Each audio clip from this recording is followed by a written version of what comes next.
This is the Page Publishing Book Club. How you doing?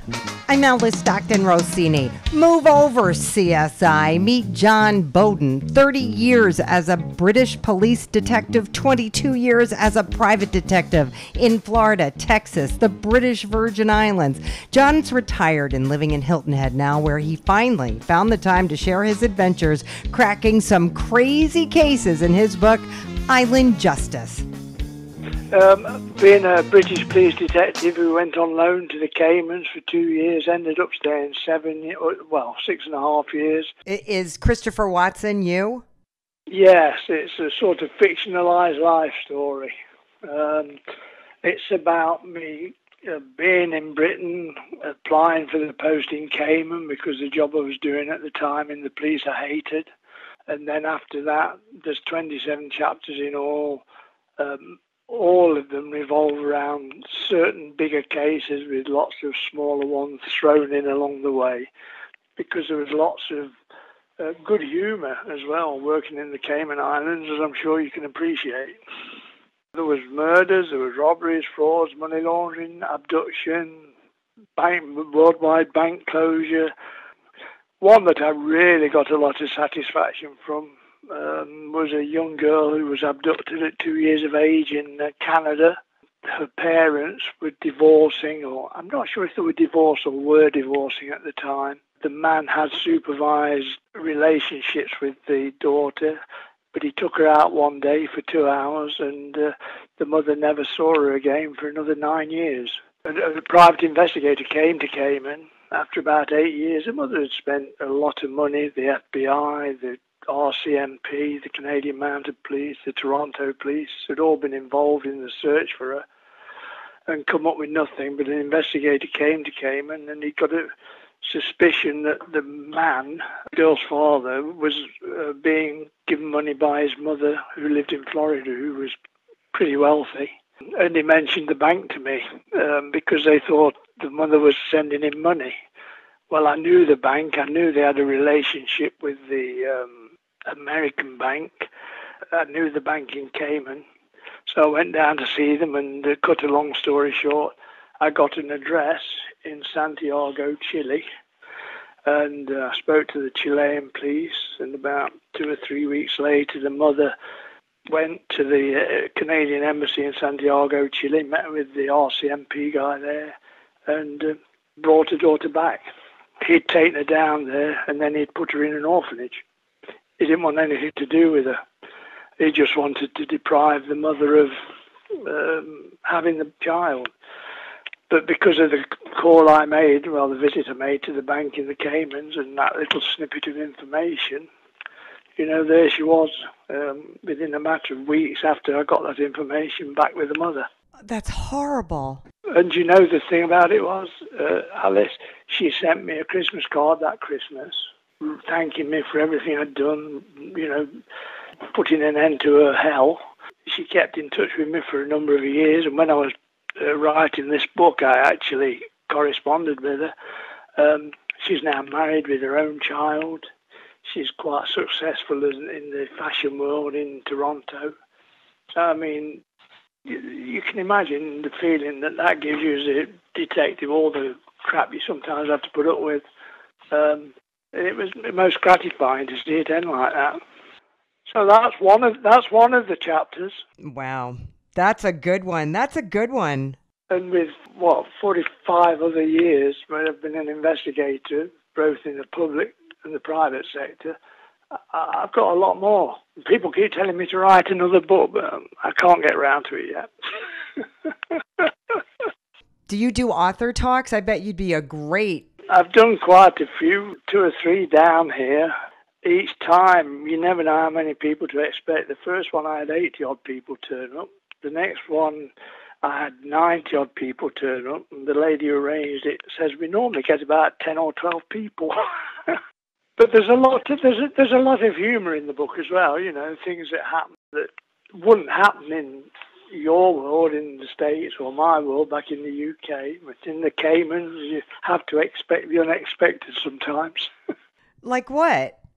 All things that, when I got down there, I spoke to the detectives about cold cases. And after I'd explained to them what cold cases were, I said, do you ever do anything on them? And they said, well, no, not really. I said, well, when you've got a minute, put together a file, get me one of the files on one of them, and let's see if we can solve it.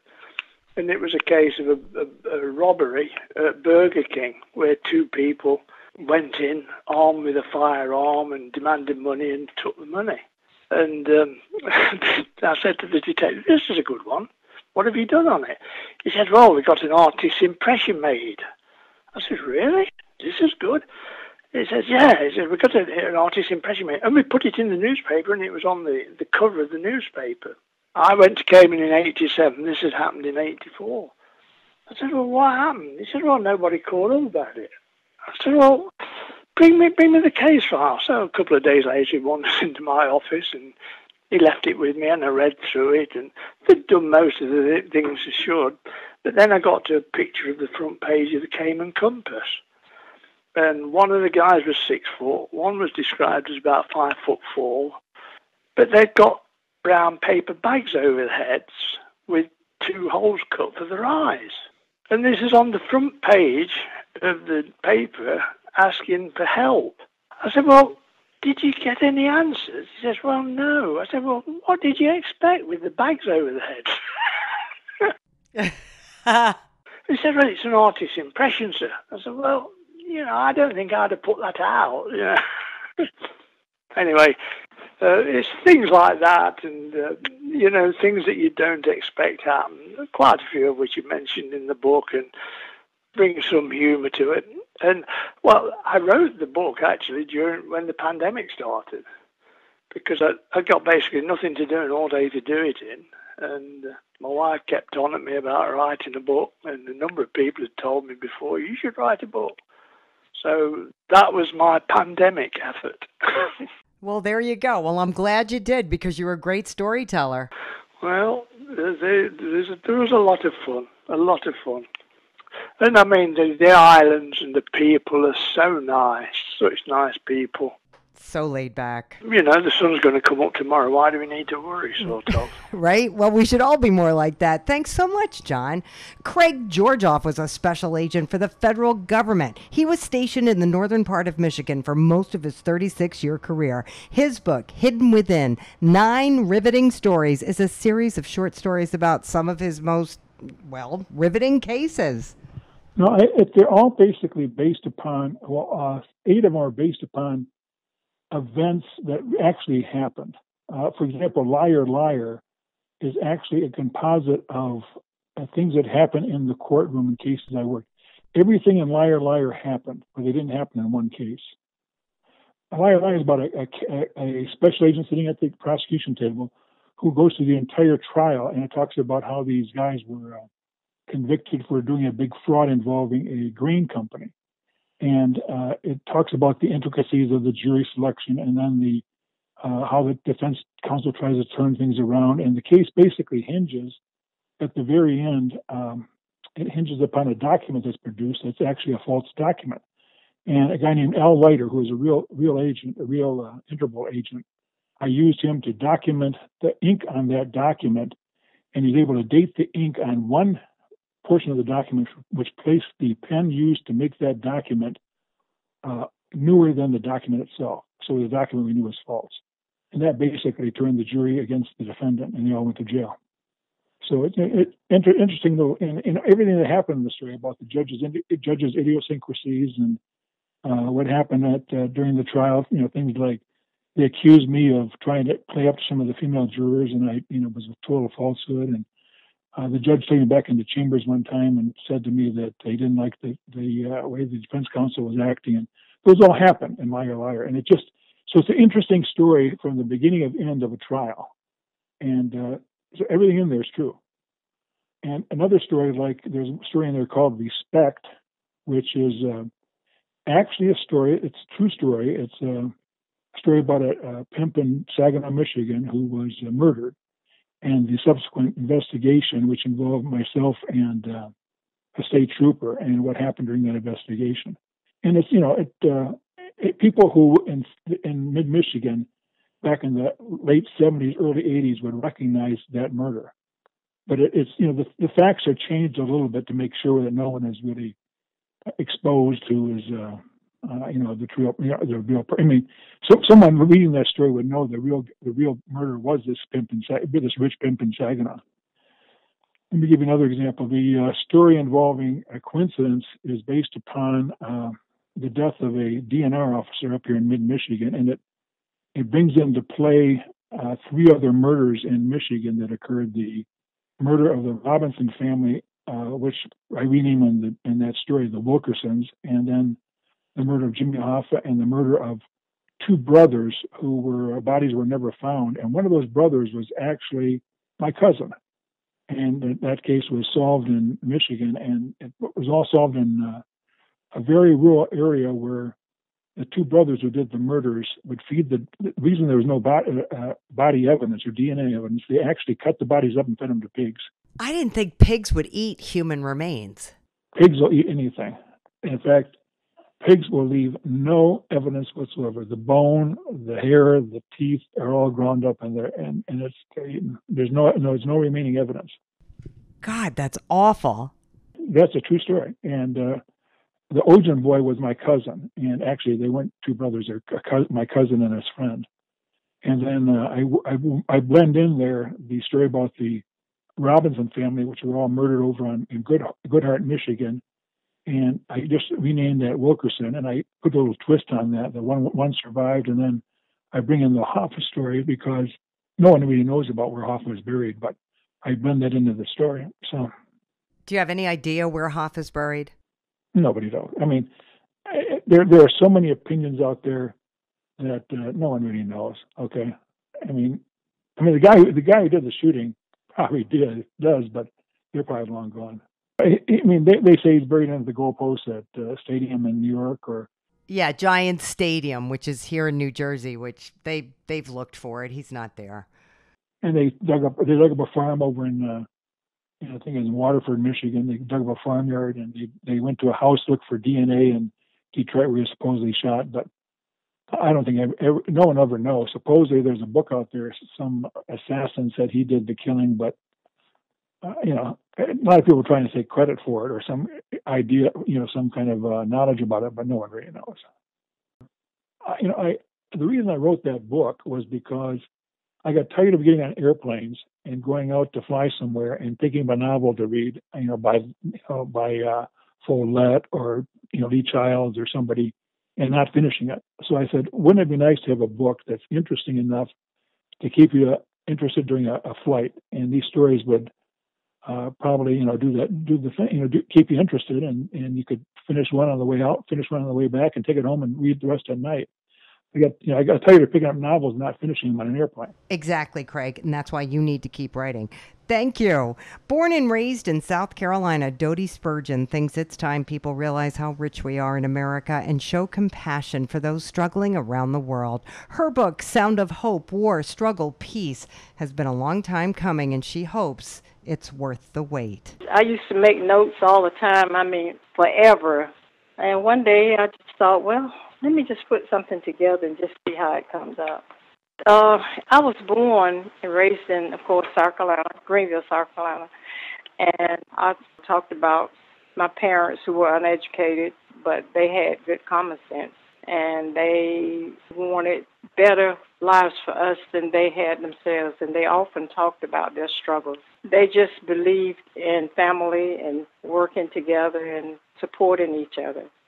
And encouraged us in every way to do better, to educate ourselves, and to not let what others say cause us not to be the best that we could be.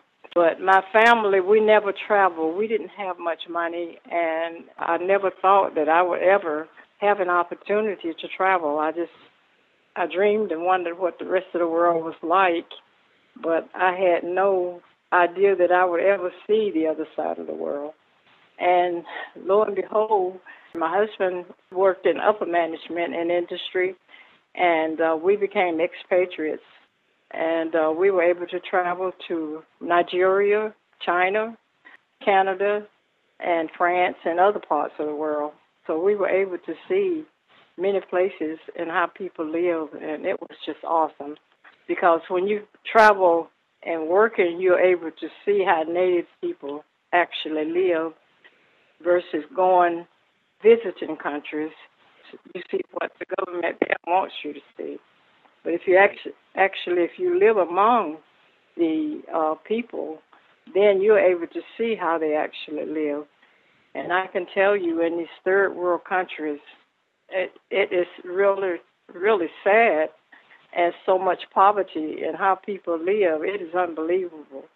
And my dream and hope one day is many people from the U.S. will be able to see how people live in these other parts of the world in order to appreciate what we have here.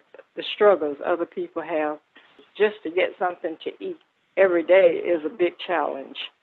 And if only people could see this, they could really be more appreciative of what we have here. Because your worst case here in the United States, in most cases, are better than the cases in these third world countries. And it's sad. And we have so much to be thankful for. And we are blessed way beyond expectations. We wrote it in poems as opposed to just writing out things that we witnessed and how people lived. So I went online and called and talked with Barnes and Noble.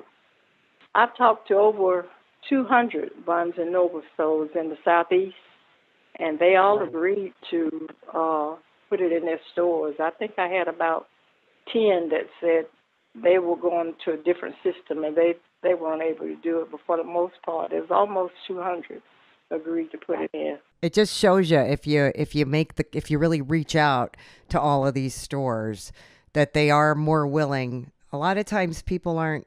I don't know. They find it difficult to do that. Right. But they were very happy to do it, and seems like now people are beginning to realize it's out there. So I'm hoping that will increase, and we just have to see where it goes from there. All right, Dodie, good enough. Thank you so much. Colleen Radaba has been writing since she was a kid and was moved by the history of the 70s provided by someone who lived through that time to write her book, The Road Leads Somewhere. I'd say my inspiration would be my mother, pretty much because she outlived the 70s, and she always told me that the 70s were about freedom and free rights and freedom of choice. It's about a romance. It's between Ethan and Lacey. They're from Virginia. Basically, they meet each other in a mishap. Lacey goes on a journey and finds herself in a predicament, and then she meets the love of her life, which is Ethan. She's getting away from a long-lived relationship where she pretty much ran away from home and just outlived this really horrible relationship, and then found love. And he's a cowboy? Yes, an auto mechanic. So she's married, Lacey? Yes. And she's in the middle of a divorce? Yes. Making positive changes and overcoming a divorce and finding true love and knowing that there's someone out there, and a woman's right to be an individual in the 70s and outlive her life and be free and have free choice. Which was hard in the 70s, right? We were kind of in a transition then. Yes. You know, honestly, I'm influenced by television and I love Alanis Morissette. She just really inspires me as a female. And I don't know, I kind of picture her as Lacey. I'm just saying, you know, that she's someone I look up to. Alanis Morissette's song, Isn't It Ironic, makes me think like life is so ironic when you take this journey in life and you want to find true love.